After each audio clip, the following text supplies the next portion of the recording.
Сиыр туралы қызықты деректерді білгіңіз келе ме? Сиыр мүйізді ірі қара, сүтқоректілер класына жататын ашат сияқты қуыс мүйізді, күйіс қайратын жануарлар. Оның жабайы және қолға үйретілген түрлері бар. Қолға үйретілген сиыр жабайы түрінен тараған. Ол біздің дәуірімізге дейін мыңдаған жылдар бойы Еуропа, Азия, Африка құрлықтарында кең тараған. Шығыс жұлдызнамасы бойынша 2021 жыл сиыр жылы болған еді. 1 минут ішінде 100-ге жуық күйсеген сиырдың қимылы қоянның қимылымен бірдей екен. Бұқаға қызыл түс мүлдем әсер етпейді. Бұқа қызыл матаға емес, қимылға шабады. Жануар түсті мүлдем айыра алмайды. Әлгі торедордағы шабатын себебі өйткені бұл бұқаны шапшаң қимылдармен әдейі ашуландырады екен. Сауын сиыр өз өмірінде орташа алғанда 200 000 стақан сүт береді. Әлемдегі ең ірі сиырдың салмағы 2,25 тонна. Сиырлар адам немесе дельфин секілді жылау қасиетін меңгерген. Яғни көзінен жас ағып жылайды. Жер бетінде ең жиі кездесетін сүтқоректілер адамдар. Бірақ сиырлар осы санатта екінші орында тұр. Сиырдың жеген нәрсесі оның кейін қандай сүт беретініне тікелей байланысты.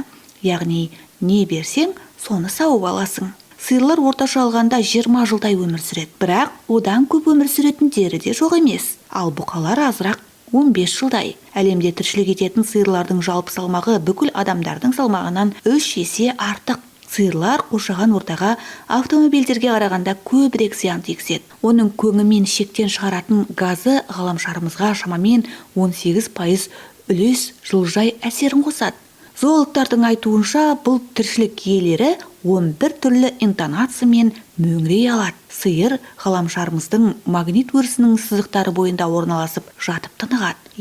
Сиырлар бізге қарағанда тартылысты жақсы сезеді екен. Куба елінде сиырды өлтіру адам өлтіргеннен ауыр жазаға тартылады. Көптеген халық арасында айналымда ақша пайда болғанға дейін сиыр валютаның бір түрі және жалпы алғанда басқа материалдық құндылық өлшемі болған.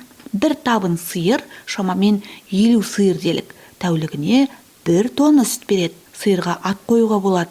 Өйткені ол атын есіне сақтап, дауыстап атағанда елеңдеп, мысалы ит сияқты байланыс орната алады. Сиыр өзі жақсы көретін адамды тілімен жалағанды ұнатады. Сондай әдеті бар.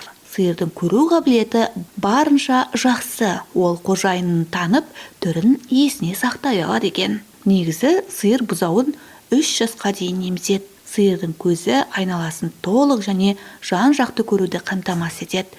Ол жыртқыштардан қорғанудың бір тәсілі болса керек.